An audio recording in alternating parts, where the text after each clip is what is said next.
Buenas noches, bienvenidos a Dimensión Uruguay en este último programa del ciclo 2016. Elegimos 3 ejes: futuro, economía y sociedad. Y a partir de estos ejes vamos a compartir informes que fueron parte de los distintos programas de este 2016. Ya le damos las buenas noches y la bienvenida a Gerardo Caetano. ¿Cómo estás, Gerardo? Buenas noches, ¿qué tal? La idea de estos 3 ejes: futuro, economía y sociedad. Bueno, son 3 ejes, sobre todo el primero, que definen la aventura uruguaya. El Uruguay siempre vivió y vivirá desde la anticipación. No puede, para llegar a tiempo tiene que anticiparse. Anticiparse requiere esa mirada de futuro, esa mirada prospectiva. Y esa mirada prospectiva necesita soportes en distintas áreas del quehacer nacional. Por eso, esa pluralidad de temas que necesariamente debemos recorrer. Uno de los temas que estuvo en nuestra mesa de trabajo fue la ciencia, la tecnología y la innovación como palanca del desarrollo. ¿Es la ciencia que tiene hoy día el Uruguay el que ese futuro necesita? Vamos al primer informe. La pregunta que más teme un investigador científico es: ¿para qué sirve esto que estás haciendo? Si bien a nivel general la población comprende cada vez más la importancia que tienen la ciencia y la innovación para el desarrollo productivo, aún faltan políticas que ayuden a potenciar a ambos sectores. Porque todos nos maravillamos cuando vemos un documental de Discovery Channel. Nadie se pregunta, ¿y esto para qué sirve? De la misma manera que no nos preguntamos para qué sirve una novela o para qué sirve una obra de ballet, ¿no? La disfrutamos simplemente. Yo creo que sí, que han habido cambios interesantes, no solo por la financiación de proyectos, sino lo que significa la formación en recursos humanos. Quizás la preocupación más importante es esa. El público, los políticos, la sociedad en general entiende poco, mucho, poquito o nada.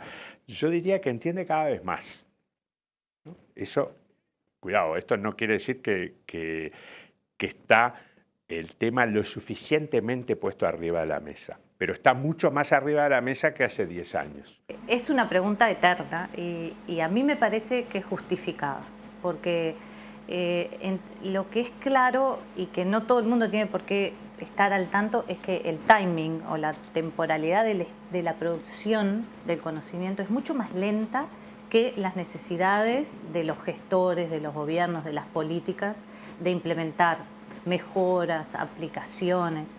Entonces, esos 2 caminos son difíciles de juntar. Lo ideal sería poder juntarlos, poder que se sincronizaran. Un país desarrollado necesita de científicos formados y Uruguay está todavía muy abajo en el promedio en relación a la región y al mundo. Recordemos que en el mundo los países desarrollados tienen el 2% de la población económicamente activa dedicada a tareas de investigación y desarrollo. Nosotros, si tomamos todo el Sistema Nacional de Investigadores, incluidos estos jóvenes y todos nosotros, apenas llegamos al 2 por 1000. Nos parece que nuestro país tiene menos científicos que los que necesita, y no es por una cosa de camiseta o de estar de este lado del mostrador, es por una comparación con los países de la región. El invertir en ciencia es invertir en futuro, en desarrollo, en tener como las posibilidades de generar conocimiento original propio. En ese sentido, no basta solo con formar científicos o personas innovadoras que trabajen para la academia, sino que es imprescindible que existan los ámbitos donde aplicar este conocimiento. Y en eso, Uruguay también está atrasado. El censo egresado indica que la inserción en ANEP de los egresados de Facultad de Ciencias es el 4% y que la inserción de los científicos egresados de esta facultad en el sector de las empresas públicas es menor del 15%, creo que necesitamos políticas que reviertan. Es decir, la idea no es, digamos, que simplemente se haga investigación aquí. Eso no sería lógico para nuestro país. En una sociedad globalizada, el conocimiento científico y la innovación son más universales que nunca, por lo que el país debe comprender que en este ámbito no compite solo con sus vecinos, sino contra todo el mundo. La producción de conocimiento es global. No, nuestros colegas más cercanos no necesariamente están en la misma institución o en la misma ciudad, sino que, y hoy en día esto es muy fluido y muy abierto, nuestras redes de colegas de conocimiento, de intercambio, son realmente internacionales. Entonces el aporte también al conocimiento es mucho más global que lo que es para otras áreas del conocimiento. El mundo está en una carrera, y el mundo está en una carrera en la cual se están generando nuevos productos, nuevos servicios, nuevos procesos y nuevas formas de comercialización todos los días. Entonces, los que nos quedemos atrás, los que no corramos esa carrera, estamos quedando atrás e indefectiblemente terminamos comprando productos y servicios y maneras de hacer negocios que nos vienen de este mundo global en el cual vivimos, y estamos perdiendo la oportunidad de nosotros vender nuestras innovaciones en ese mundo global. Y bueno, y en este tema que es clave para el desarrollo de nuestro país, lo escuchábamos al presidente de ANI decir, estamos mejor que antes. Pero en conversaciones que hemos tenido, vos me has dicho, pero este tema es mucho más clave que antes. Sin duda, siempre ha sido un tema fundamental para el Uruguay, para cualquier país pequeño. Pero hoy estamos en la era de la información, estamos en la revolución científica. El Uruguay ha vivido en el campo científico y tecnológico una verdadera revolución silenciosa. Hoy hay más de 1.500 investigadores categorizados en el Sistema Nacional de Investigadores. Esto es un dato muy importante, pero como lo decía el decano de la Facultad de Ciencias, es el 2000. Y el marco de los países desarrollados es el 2%. La Academia Nacional de Ciencias ha construido desde el proceso electoral anterior un compromiso que fue asumido por todos los candidatos presidenciales y particularmente por el actual presidente de la República, de que en el quinquenio la inversión en ciencia y tecnología iba a pasar de más o menos un 0,3, un 0,4% del producto a un 1% del producto. Y esto que parece una simple cuestión de números es una cuestión absolutamente central, porque aquí está no solamente el desarrollo de investigaciones, está el desarrollo de recursos humanos, está la interconexión de la ciencia con la educación, está la interconexión necesaria, imprescindible, de la investigación científica con la producción, que es lo que de alguna manera define el desarrollo. El Uruguay no tiene desarrollo posible si no incorpora valor agregado, y hoy el valor agregado es el conocimiento. Bueno, Juan Cristina hablaba de los jóvenes y él decía, nosotros estamos preparados para recibirlos y recibimos muchos menos jóvenes de los que querríamos. Y el segundo tema precisamente que elegimos fue el rol de los jóvenes en las sociedades contemporáneas y en particular en un país como el nuestro, un país envejecido. ¿Cuál es el rol de los jóvenes uruguayos? Según su propia perspectiva, ¿qué lugar le da la sociedad a los jóvenes en Uruguay? Los jóvenes en el Uruguay han tenido históricamente, y sobre todo en los últimos años, un rol muy de señalamiento también, ¿no? Bueno, los jóvenes son siempre el motor de cualquier sociedad que se mantiene en movimiento. Le dan ese dinamismo, es un motor fundamental para el cambio, para el progreso, y en Uruguay tenemos como un tire y afloje entre el cambio y la permanencia y el cambio. Siempre nos encontramos como la mirada del adulto, como de juzgar, del señalar, del estigma sobre el joven. Cuando nos ponemos a pensar en la opinión pública, cuando se hace referencia a nosotros, siempre es por temas como los niní, o la criminalidad, o el embarazo adolescente. No, siempre cuando se hace referencia a la juventud, los temas que salen en el tapete son esos. Nunca se habla de la juventud organizada, de los jóvenes que hacen cosas, que son promotores del cambio. Yo creo que el lugar que tenemos es de inserción, sí, pero no de transformación, es de inserción. Tenemos la puerta abierta y algunos jóvenes, hay una barra enorme que todavía ni siquiera tiene esas puertas abiertas. Tenemos las puertas abiertas para insertarnos, pero no tanto para romper esquema, para transformar, para hacer cosas que falten. La agenda de intereses de los jóvenes es muy variada, aunque muchas veces se los encasilla con unas pocas causas. Sin embargo, hay 3 problemas que los atraviesan a todos por igual. La juventud es diversa, ¿no? O sea, no a todos nos interesan los mismos temas, ni peleamos por las mismas reivindicaciones. Pero sí, o sea, pensando, por ejemplo, ¿qué nos pasa a nosotros como joven, como categoría de joven? El tema de la vivienda, del acceso a la vivienda, del tema laboral, ¿no? De que nos tocan los peores trabajos, los salarios más bajos, la flexibilidad laboral también, ¿no? Tenemos una crisis educativa severa y no la asumimos como tal todavía como país, no está a nivel popular, no está reconocida como tal, y estamos en un escenario que de cada 100 jóvenes pobres, cerca de 7 terminan el liceo. Estamos hablando de que los otros 93 jóvenes pobres los estamos condenando a empleos de mala calidad. Creo que el tema educativo, acá estamos en esta facultad, ser universitario en Uruguay todavía sí es un privilegio. La agenda más materialista, por decirlo, más material, de las condiciones de empleo, de vivienda, de educación, es capaz que la agenda donde se ve menos la voz de los jóvenes en la calle, en tanto jóvenes, y más se ve en esta agenda más postmaterialista, ¿no? Más de los valores, de lo que tiene que ver con lo que fue el matrimonio igualitario, el tema del aborto, o las temáticas de la marihuana, u otras, lo que fue no la baja. Hay un divorcio total, lo que son los ingresos que puede recibir un joven en el mercado laboral y lo que cuesta la vida, lo que cuesta la vivienda en particular. Y bueno, por ahí creo yo marcaría. Y después el tercero es el empleo, donde vemos que hay una tasa de desempleo en Uruguay que en los últimos años ha bajado mucho, pero cuando vamos a la tasa de desempleo juvenil, es el doble o el triple. Y cuando vamos a la tasa de desempleo de mujeres jóvenes, es más todavía. Y la tasa de desempleo de mujeres jóvenes pobres es muchísimo más. El Instituto Nacional de la Juventud es el organismo oficial encargado de defender los derechos de los jóvenes y de articular las políticas con otros organismos para garantizar el acceso a sus derechos. Yo creo que ahí el mensaje importante es que las políticas públicas reconozcan a las diferentes juventudes y tengan diferentes instrumentos para cada una de estas maneras de vivir la vida, en definitiva, que vivir la juventud es como uno va arrancando y va haciéndose en la vida autónoma. Y bueno, allí teníamos la opinión de diferentes jóvenes, ¿no? Si bien la juventud no es una sola, pero es evidente que hay un conjunto de temas que les son comunes a todos los jóvenes, ¿verdad? Tener trabajo, poder estudiar, tener una vivienda, poder independizarse. Hay una gran paradoja con el tema de la juventud en el contexto global.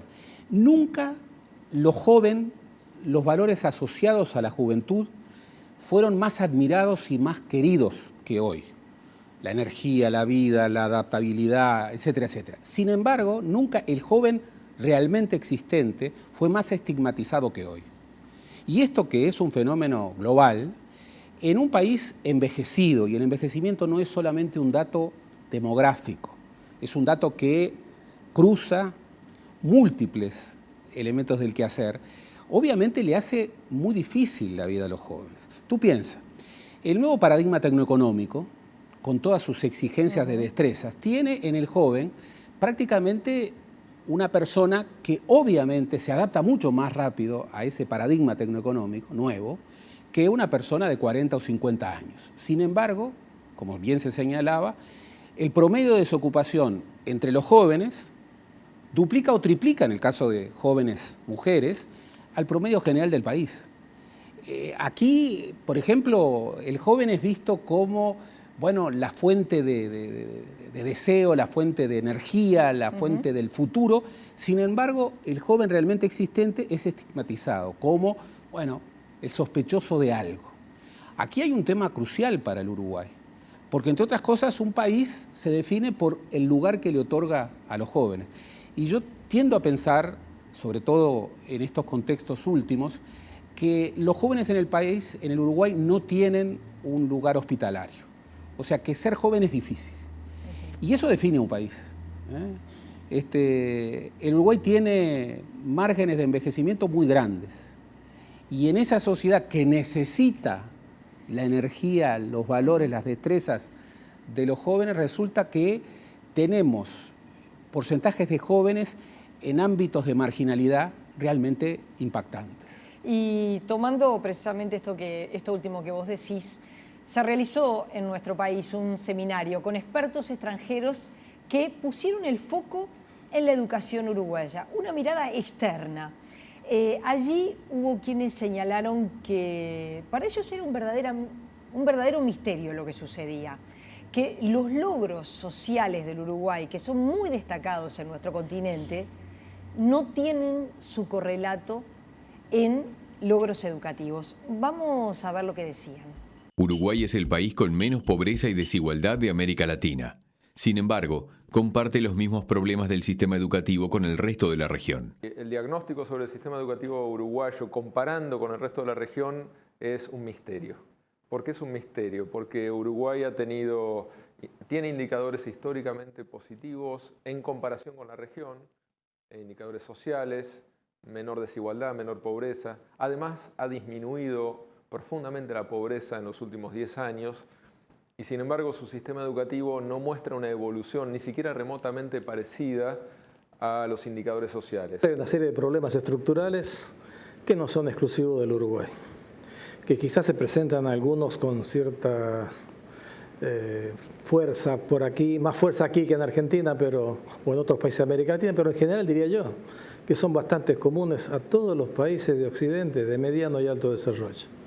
Tenemos un problema con la escolarización de los adolescentes por una serie de factores sociales, porque no hay nada de lo que pasa en la sociedad que no se sienta en la escuela. Hay una preocupación compartida entre todos acerca de los logros tanto en aprendizajes como en completar esta escuela secundaria media, en el caso es el nombre que usan aquí, que lo ponemos como derecho de todos los jóvenes, de todas las personas, y la verdad que no lo estamos pudiendo lograr. En Uruguay, en Argentina y en varios países de la región todavía es un desafío. El abandono del sistema es el problema más grave, más que los resultados académicos en pruebas internacionales, que sí están por encima de la media regional.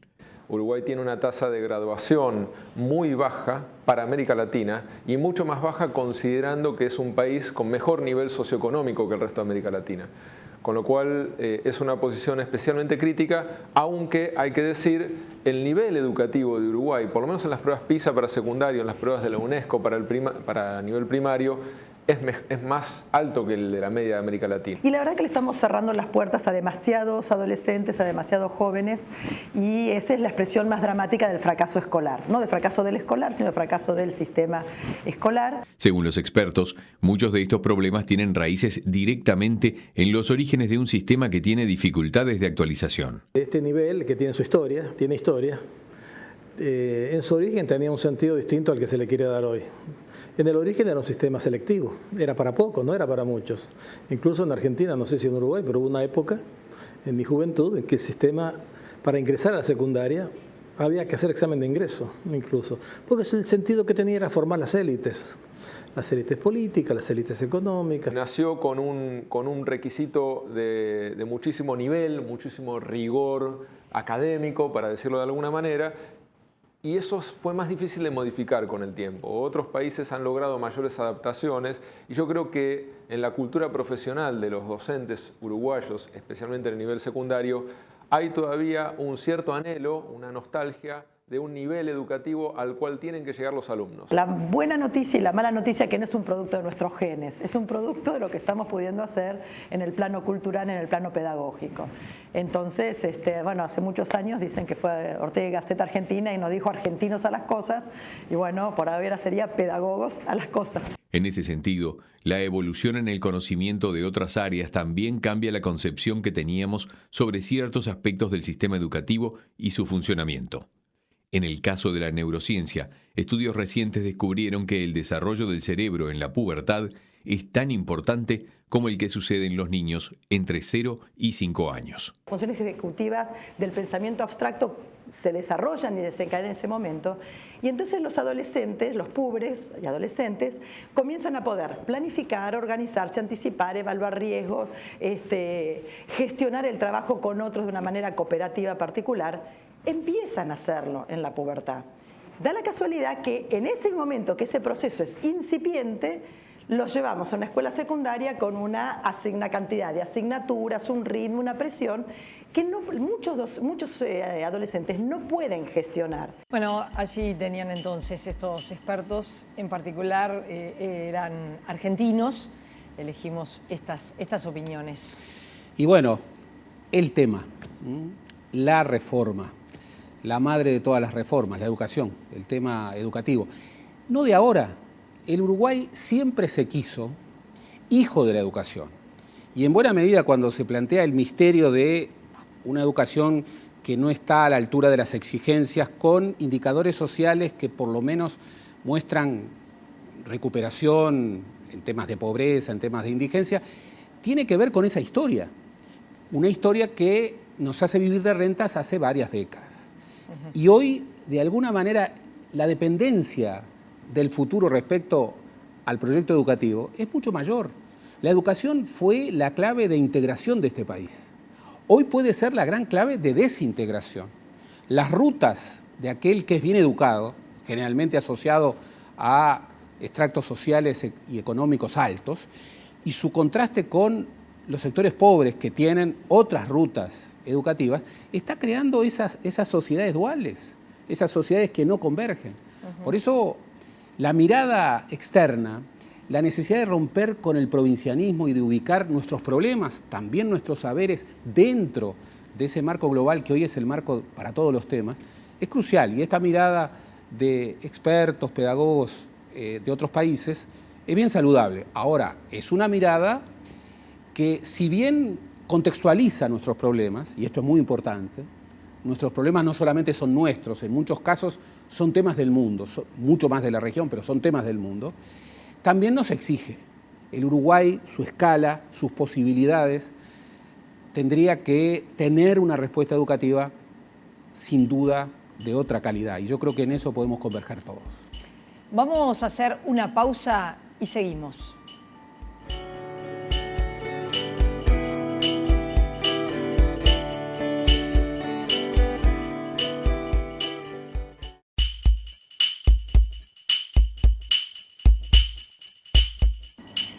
Continuamos en Dimensión Uruguay, continuamos en esta idea de repartir el programa en ejes temáticos y en este caso nos planteamos a lo largo de este año es a qué modelo productivo debe apostar nuestro país.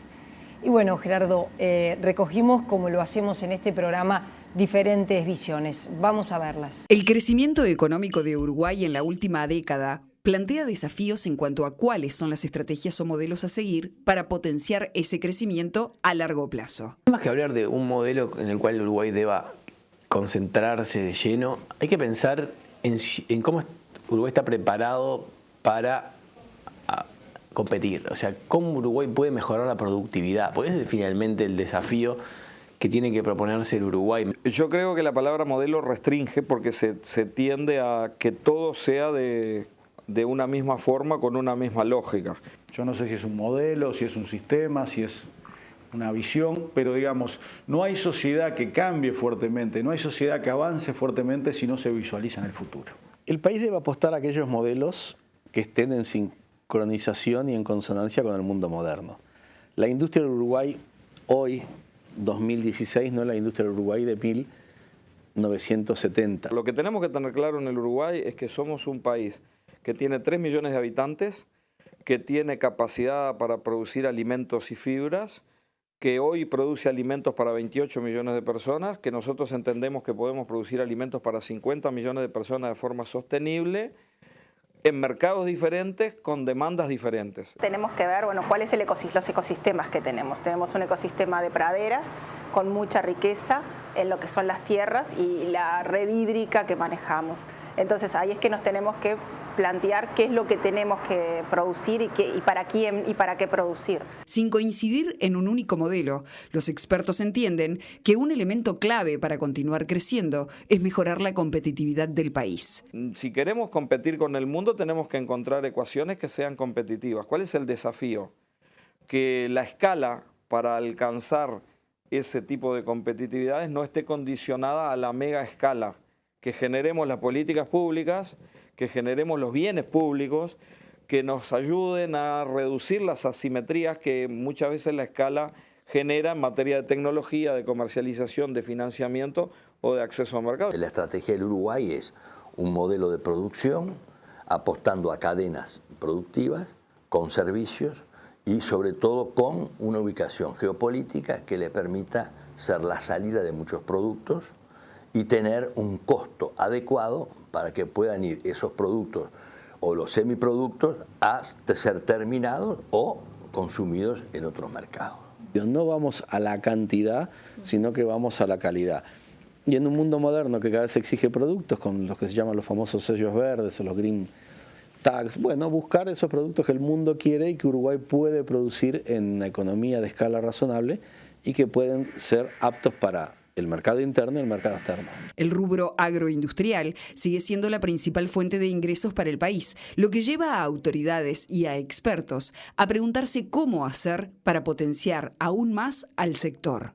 Tenemos que partir de los recursos naturales que tiene el país, o sea, el país tiene una potencialidad muy grande como productor de alimentos y productor de alimentos implica la posibilidad de tecnificar la producción agropecuaria y también de avanzar en la cadena de procesamiento de esa producción. El 78% de nuestras exportaciones proviene del sector agropecuario y agroindustrial. 241.000 puestos de trabajo en este país dependen directa o indirectamente de las cadenas y de los servicios asociados a la producción agroalimentaria. Por lo tanto, el desafío para seguir creciendo y generando oportunidades de prosperidad es distinguirnos en el mundo y eso implica no seguir la lógica de la cantidad, sino seguir la lógica de la calidad. Más allá de lo que hagamos, si es que hay que ir por mayor sofisticación de lo que Uruguay produce, que eso es lo que te dice una parte de la escuela, otros te dicen no, tenemos que ir a mejorar la calidad de lo que producimos. ¿Qué quiere decir esto? Bueno, el equivalente a la trazabilidad de la carne, pero para el resto de los alimentos que Uruguay produce, frutas orgánicas. Ahí hay mucho para ganar, hay mucho mercado, no es lo mismo una fruta orgánica que no orgánica, no es lo mismo una carne con o sin trazabilidad y no se paga lo mismo y el valor agregado que tiene la producción es muy distinto y el desparrame que genera en la cadena productiva es muy diferente. Bueno, el valor agregado como cuestión clave, ¿no? Muchos temas. Muchos temas. En primer lugar, evitar la restricción del concepto modelo y sobre todo en singular. No, yo creo que hay que tener una visión mucho más sistémica. Mucho más sistémica. Hoy en el mundo no necesariamente los países producen, valga la redundancia, productos terminados, sino que se integran dentro de cadenas de valor, en donde distintos lugares, en un marco de deslocalización económica, aportan distintos insumos para un producto que muchas veces incorpora insumos de 10, 12, 15 lugares distintos. En segundo lugar, no hay que plantear la contraposición entre el Uruguay agroindustrial, y el Uruguay natural y el Uruguay industrial, o el Uruguay con valor agregado, no. El Uruguay desde el siglo XIX fue una combinación de país rural, país industrial, país de servicios, no se lo llamaba así, pero era un país de servicios, y país de comercio, el nodo geopolítico de la región, el nodo geoeconómico de la región. Tiene que volver a eso. Además, planteando la discusión, que es una discusión sensata, de que hoy el concepto commodity ha variado. La carne de la trazabilidad no es una commodity más, aun cuando depende de oscilaciones del mercado internacional. Del mismo modo, los productos lácteos de una cadena de valor que realmente funciona no son los commodities tradicionales. Ahora bien, el Uruguay no tiene que abandonar esa exigencia de agregación de valor. Por eso, un país que solamente apuesta a la venta de commodities, que solamente apuesta a la participación en servicios globales y que solamente apuesta a la captación de inversión extranjera directa, es un país que difícilmente acceda al desarrollo.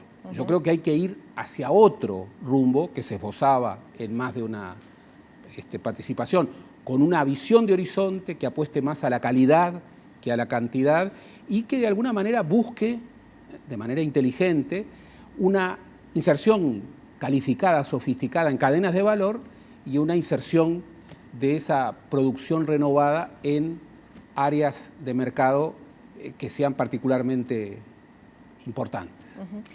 Sobre esa base, estuvimos trabajando en otro tema que es el trabajo del futuro. ¿En qué van a trabajar nuestros hijos, los niños de hoy? ¿Qué conocimientos es importante que tienen que adquirir para el futuro, esa gran incertidumbre que existe de trabajos que, según lo que dicen estudios internacionales, en 50 años van a ser automatizados, no van a existir? Bueno, ese fue uno de los temas de este informe. Si hace 15 años le preguntaban a un niño, ¿qué querés ser cuando seas grande?, seguramente no habría contestado programador o community manager. Sin embargo, la evolución de la tecnología ha creado varios trabajos que hace poco tiempo no existían y se prevé que a futuro aparezcan varios más. Está claro que hay en el mundo un proceso de cambio tecnológico que ya está teniendo, ha tenido y va a tener impactos muy grandes en el empleo, en las formas de trabajo, en la cantidad de puestos de trabajo. Eso es clarísimo. Uruguay ha abierto trabajos nuevos que hace 10, 15 años atrás no se hacían. Algunos de ellos con buena cosa, otros más o menos, y otros, como tú decís, con zonas medias precarias. Pero si yo me ubico en Uruguay hace 20 años y cuáles eran los trabajos que había en Uruguay y los que hay ahora, hay una diversificación muy grande. El cambio tecnológico trae consigo muchos desafíos y las relaciones laborales no son ajenas a ellos. Implica capacitarse en las nuevas profesiones que genera la tecnología, pero también adaptarse a nuevas formas de relacionamiento entre patrones y empleados. Que la tecnología siempre está como transformándonos a nosotros. Somos los únicos animales capaces de crear herramientas, porque las creamos desde cero, pero a su vez todas esas herramientas nos transforman también a nosotros individualmente. Pensamos distinto a partir de las herramientas que construimos, de las tecnologías que utilizamos, pero también como sociedad, la forma de organizarnos, la forma de discutir democráticamente, nuestras estructuras de poder cambian en función de esa tecnología. Hoy tenemos que preparar a la generación del futuro, la generación que va a tomar esos puestos dentro de 20 o 30 años, ¿no?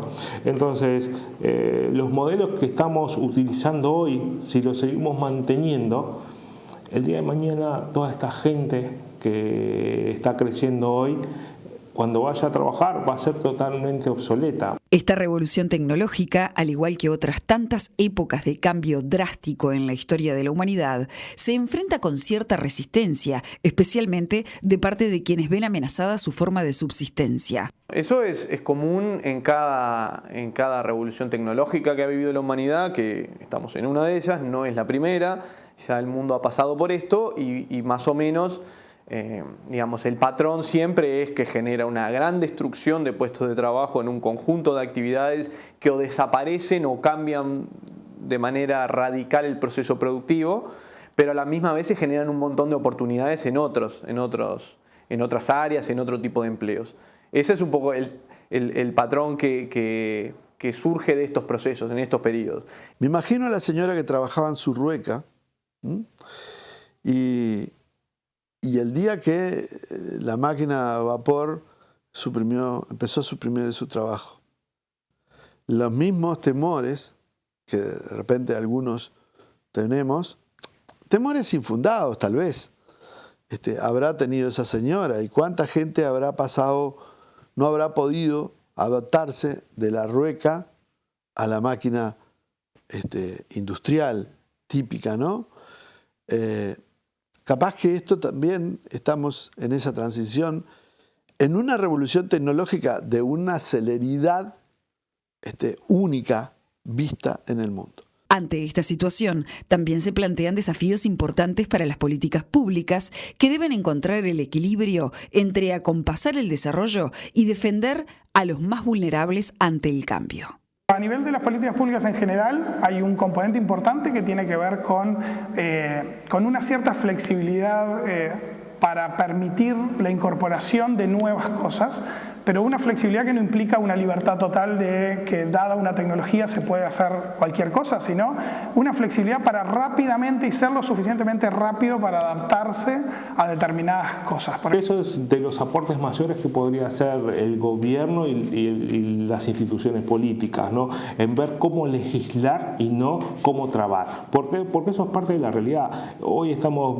viendo que hay algunas empresas que vienen del exterior con un modelo de negocios totalmente nuevo.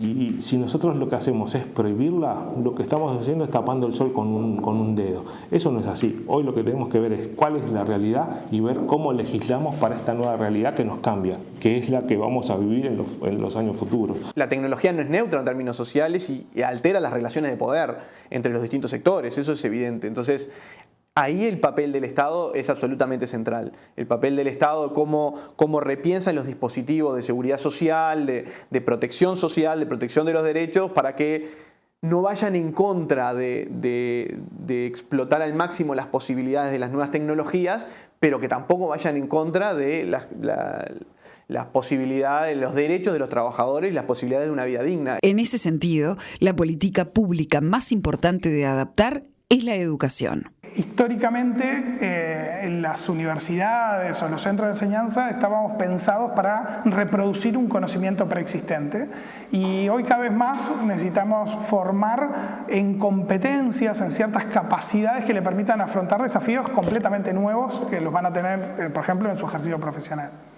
Si nosotros logramos comunicar y logramos empezar a captar gente, tal vez el próximo problema sea que las instituciones van a tener más gente. Bueno, ese es un problema que me gustaría tener, que las universidades me digan, mira, no doy abasto con la cantidad de cupos. Pero bueno, ese es un problema que hoy no tenemos y sí lo necesitamos tener. Bueno, allí teníamos, ¿no? Prepararnos para la incertidumbre, prepararnos para ese futuro, tener ese problema. Hace poco tiempo escuchaba a la secretaria general iberoamericana, Rebecca Greenspan, establecer estos números. El 50% de los trabajos que hoy existen en el 2030 estarán automatizados. Y el 70% de los oficios que existirán en el 2030 no los conocemos.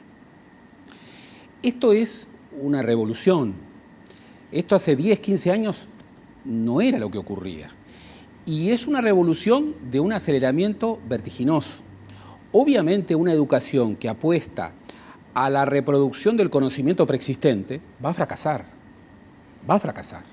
Y no va a poder preparar a los nuevos trabajadores, a los nuevos estudiantes, para los desafíos que van a tener. Los sociólogos del trabajo están planteando que hoy alguien que se incorpora al mercado laboral, bueno, vivirá 3 revoluciones similares a lo que ha significado Internet en nuestras vidas. ¿Tú te acuerdas de antes de Internet? Claro. Es imposible.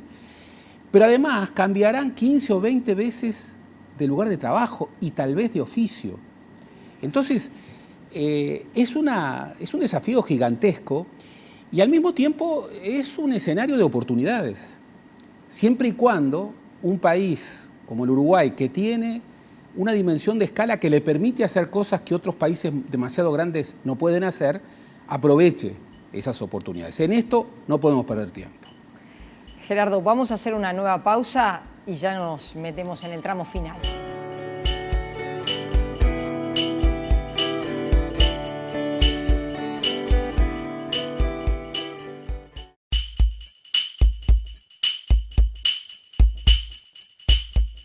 Y continuamos en este último programa del ciclo 2016 y estábamos hablando de muchas cosas que han cambiado.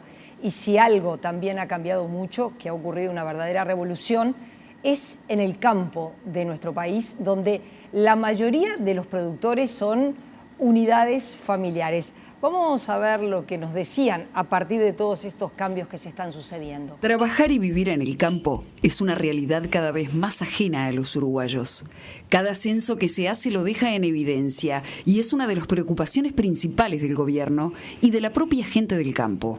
Para muchos, es una consecuencia de la transformación económica y social de los últimos años. Esa generación se formó, terminó primaria, terminó secundaria, accedió a la universidad, no digo todos, pero muchos. Y entonces esa generación accedió a otros trabajos y entonces quedaron, como llegó, los dos viejos, ¿no? 60 años, desecho de la columna, con muchos años de trabajo arriba, y entonces ¿qué hicieron? Venden ese pedazo de tierra y se van al pueblo. La granja también ha sufrido un proceso de concentración, como toda la producción uruguaya.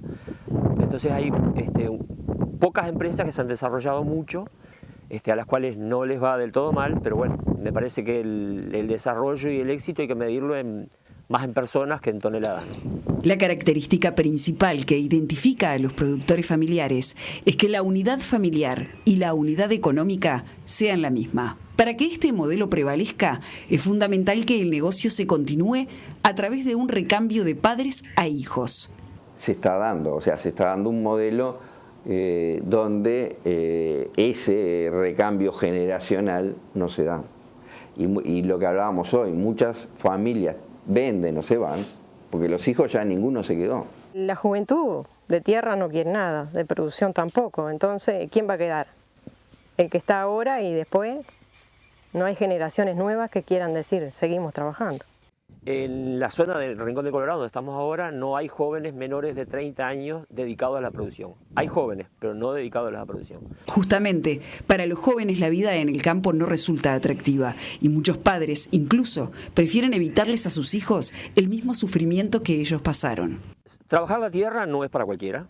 Es una cosa que no se aprende en un instituto ni con un curso. Acá hay que arrancar viviendo de esto. Sinceramente no sé que si voy a seguir o no. La idea es un poco ayudarlo, sí, pero ya al tener un trabajo fijo, sé que a fin de mes lo importante que tener el sueldo, y acá a veces es complicado, no siempre estás con la plata y a veces hay que remarla, y por eso no sabría decirte si seguir. ¿Es un dilema para vos esto de que tus hijos continúen en este rubro que vos empezaste?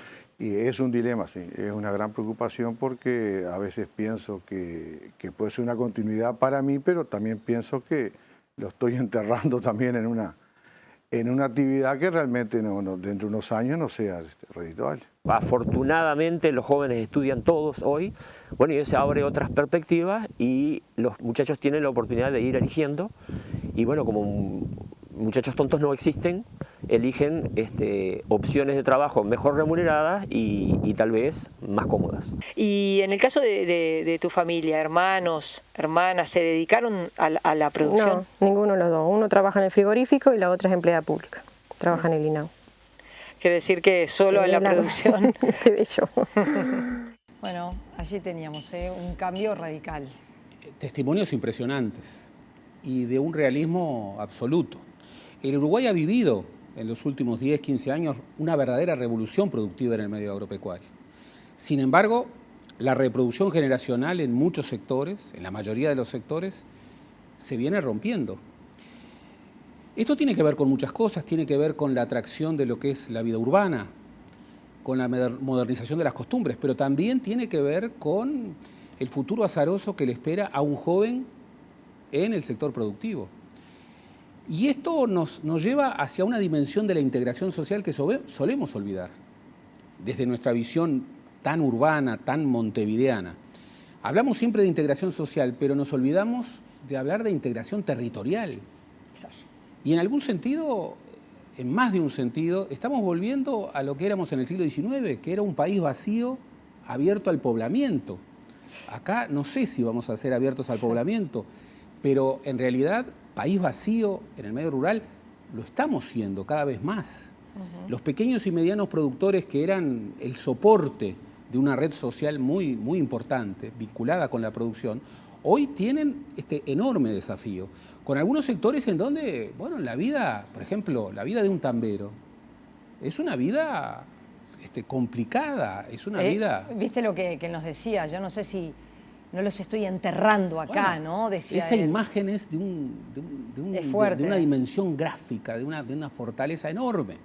Entonces, un país que, como decía el ministro de Ganadería y Agricultura, tiene capacidad para producir alimentos para 50 millones de personas, tiene que construir con sustentabilidad medioambiental un área productiva que sea más hospitalaria para la radicación de jóvenes. Y que un padre, cuando está proyectando la vida de su hijo en el seguimiento de la tarea productiva, no esté pensando en que lo está enterrando. Claro. Sí, eso es un desafío como país. Cambiamos de tema, que este fue otro de los temas que tratamos en nuestro programa, que fue la violencia estructural, esa violencia que ocupa nuestra vida cotidiana, que invade realmente todo espacio y todo lugar. No es lo mismo, por supuesto, hablar de violencia que hablar de delito.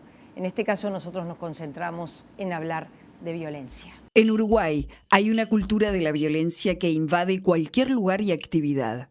Si bien todos estamos preocupados por el delito y la violencia, desde la sociedad civil, el dirigente político y hasta el ciudadano de a pie, hay concepciones muy distintas de cómo abordar el problema de la inseguridad. La violencia es todo aquel acto que de alguna manera busca dominar y controlar a otro.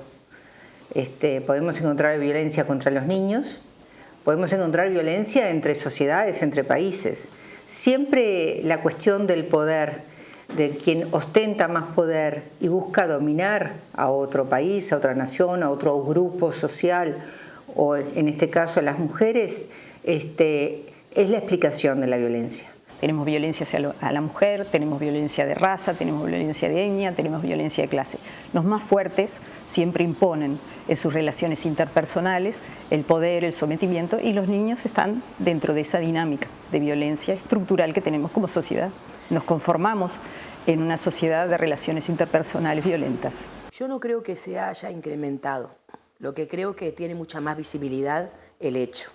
Creo que esto es la violencia contra las mujeres es algo institucional y estructural, no que sean de las instituciones del Estado, sino del mundo, de la sociedad, y ahora tiene mucha más visibilidad porque hay mucha más repulsa.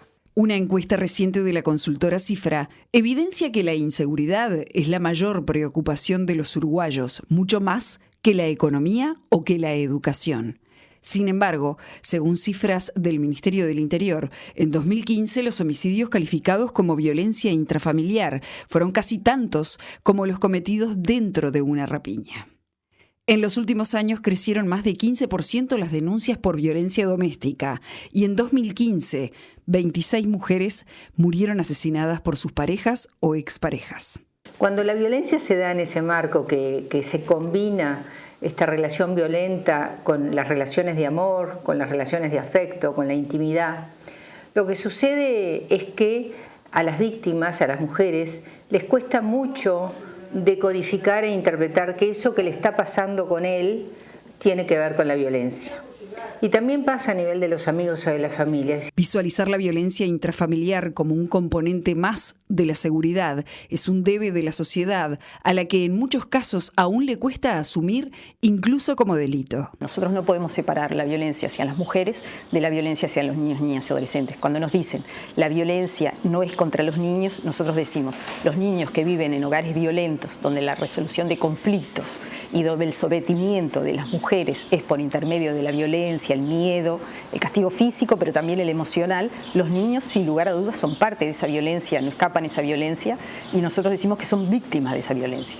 Si entendemos verdaderamente que el amor es un hecho, no un supuesto, y los jóvenes entienden que amarse es caminar juntos, no perder identidad, ser libres, proyectar cosas juntos, pero también vivir cosas separadas con sus amigos y amigas, yo creo que cambiaría un montón de cosas. Porque en realidad es lo que decía antes, la violencia se da entre personas que se tienen afectos, es espantoso. Es muy difícil el romper el silencio que muchas veces en las familias existe y el miedo, mucho miedo. Entonces, en realidad, abrir esa brecha para los técnicos es importante, tener la capacidad de escucha, la capacidad de observación, eso es fundamental y creo que hemos avanzado en que los técnicos del Estado, en cualquier lugar del Estado, tengan la capacidad de saber mirar. La violencia contra niños, niñas y adolescentes también es un tema que adquirió visibilidad en los últimos años. Según el informe de actividad del Sistema Integral de Protección a la Infancia y Adolescencia contra la Violencia, el CIPIAB, en 2015 se registraron 1.908 situaciones de maltrato y abuso sexual infantil. 46% de estas corresponden a maltrato emocional, 21% a abuso sexual, 19% a maltrato físico y 14% a negligencia. Bueno, allí teníamos, uno se pregunta, ¿ocurre más o en realidad se denuncia más y se expresa también de pronto de maneras diferentes este tipo de violencia? No cabe la menor duda de que hemos avanzado en la visibilización de hechos violentos que antes estaban soterrados bajo la sociedad amortiguadora, bajo la llanura suave y ondulada.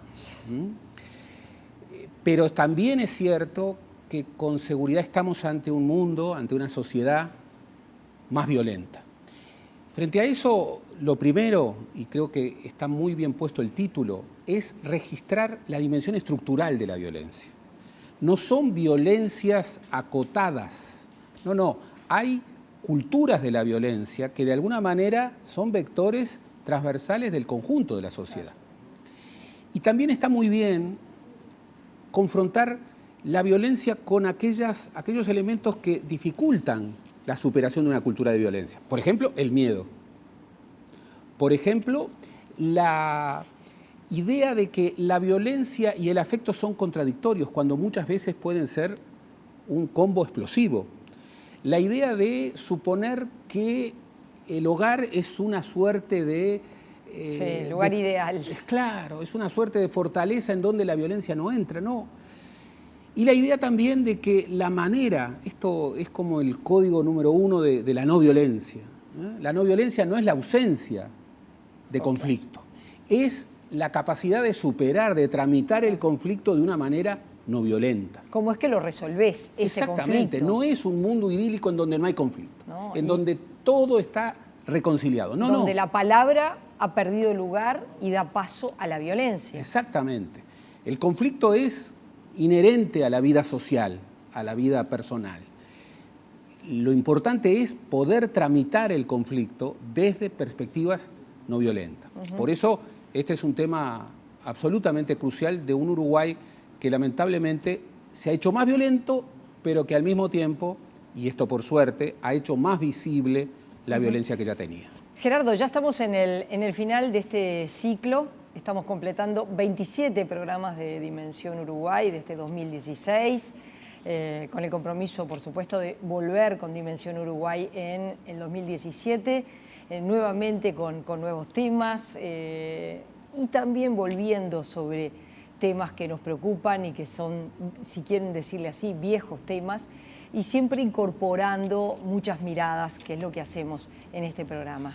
El resumen de hoy ha tenido la virtud de poder expresar la diversidad inherente a la vida social, pero también la certeza de que en realidad estamos hablando siempre de los temas que hacen a la ciudadanía, que hacen a la dimensión ciudadana, y sobre todo que hacen a un país que necesita y que puede mejorar su convivencia. Por eso nuestro programa siempre ha tenido como eje hablar de los asuntos, y no caer en la anécdota, en la coyuntura inmediata, en el cortoplacismo. Esperemos haber contribuido a ayudar a pensar y poder seguir haciendo. Gracias, Gerardo. Ya esta vez no podemos decir que volvemos el próximo jueves. Nos despedimos, como les decíamos, por este año. Que tengan muchas felicidades, con el compromiso, por supuesto, de volver en 2017 con más Dimensión Uruguay. Buenas noches. Gracias por haber estado ahí todo este año 2016 y nuevamente muchas felicidades para todos y para todas.